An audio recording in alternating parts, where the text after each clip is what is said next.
Welcome back to Figure Depot. Today we're taking a look at the NECA Lone Ranger Disney film Tonto with Birdcage. It comes in a blister pack with a paper insert to give it that sort of card back feel. Here we have an image of the product on the back with the NECA logo and real toys. Picture of the figure. He also has a bird cage he wears over his head as a bit from the film. Then we've got the little crow or mockingbird or blackbird, whichever it is, that we see he wears on his head throughout the film. So, not much else to the packaging. Let's get him open and see what's inside. In terms of accessories, Tonto does come with this bird cage, which again, as I mentioned previously, he does wear over his head in a certain part of the film. He also has a tomahawk, which is very nice. You can see the beads around the handle there, the leather wrap. This is all, of course, just plastic, but nice detail to replicate those things. You can see the silver dry brushing here. The blade has antiqued, but he's been using it, so it's been chipping away some of that antiquing on the end, the sharp end there. Just a really nice design, really nice execution on this.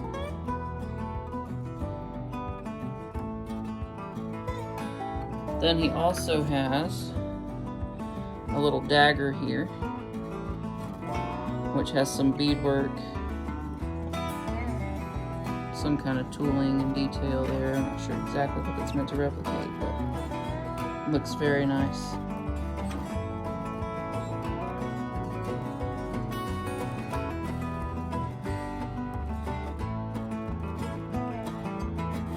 We've got like a gunmetal blade here with what's supposed to probably be like a black leather wrap with some beadwork on it, so very nice.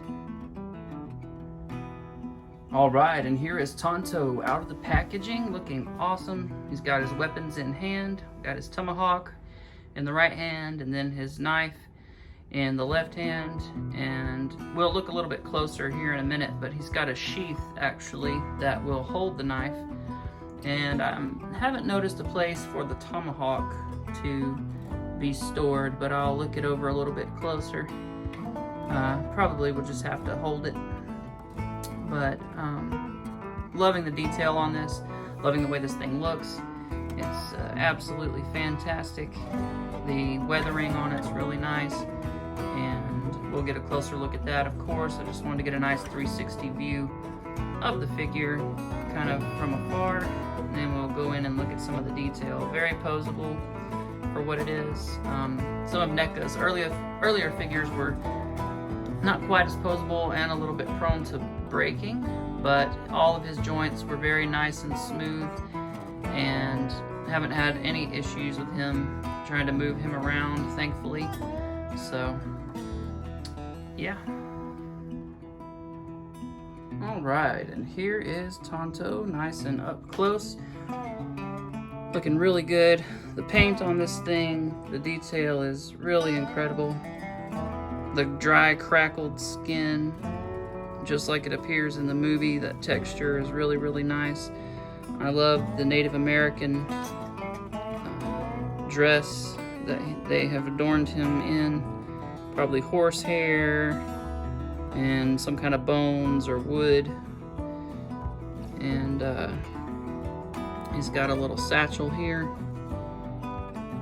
Looks really nice. And cowhide. Not sure where he would have picked this up, or I guess could have been woven. Maybe beadwork, Native American beadwork. Let's see if I can get that focus a little better. Yeah, might be replicating beadwork or some kind of canvas, TP type material, not certain. Got a buckle back here.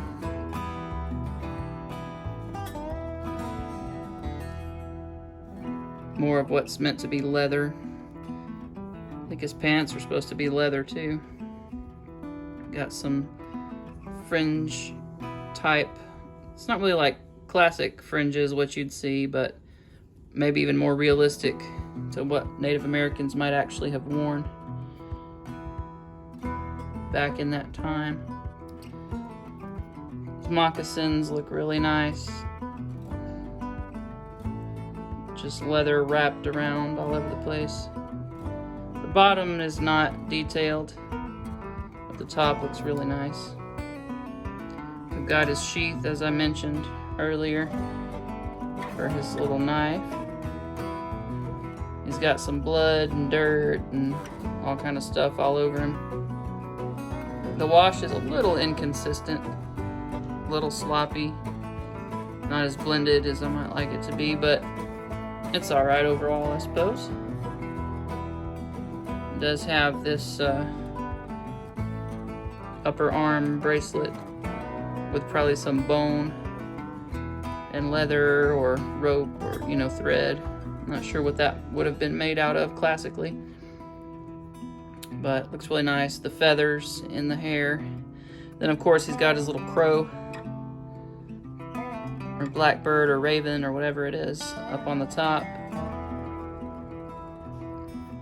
The detail on it's very nice. It didn't have any, you know, real color variation in the film, and so there's none present here, which is certainly consistent.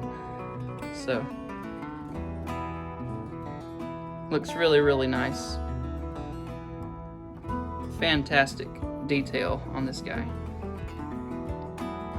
Alright, in terms of articulation, you see the arms go straight out to the side. They'll come down. There is no bicep swivel. We do have a single jointed elbow bend here, but it does swivel in and out, so that kind of covers your bicep swivel. We do rotate 360, of course, at the shoulder. It's just your classic hinge joint there. We do not have like a diaphragm crunch, but I think he's got some kind of a ball peg system, because that waist will turn left and right, rock back and forth. It just kind of goes all around. So it's probably a ball peg, maybe even a double ball peg. There's either a single ball peg going up into here or a double. Not sure. Range of motion is adequate, but it's not extreme. The head will, of course, turn left and right, look up and down, rotate all around, tilt. So it's on a ball peg as well, obviously. And then the legs are really, really good. He will split straight out to the side almost, so that's good. Be getting a horse for him to ride. That'll look really nice. He will kick forward to about there. He will go back a little bit. We do have a single jointed bend that's not fantastic, not even quite 45 degrees. This does swivel here, which will make horse riding positions easy to replicate. Toes will point down, they will point up, camera will focus, thank you, down, up, and he does have a slight amount of pivot, and it will swivel around, so decent ankle articulation actually. Also forgot to mention the wrists will swivel and rock all over the place, so I think they're on a ball hinge as well, or a ball peg as well.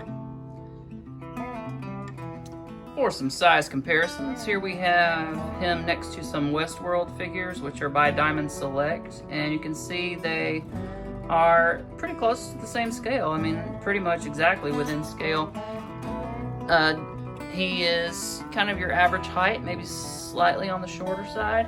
So you've got, you know, him about as tall as a female Westworld figure, and just a little bit shorter than this Man in Black here, male figure.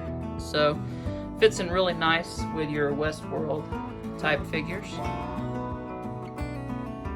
Alright, and here he is next to the Lone Ranger from NECA from the same series, as well as Idris Elba's character from The Dark Tower, which is the Gunslinger, and that is by Diamond Select Toys.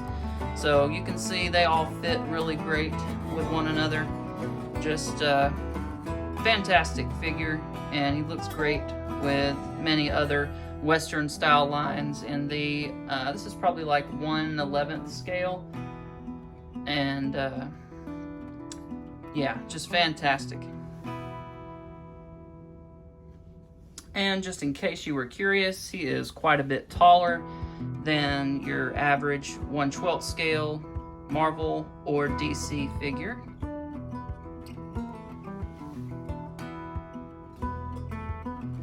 And here is how he compares with other NECA figures.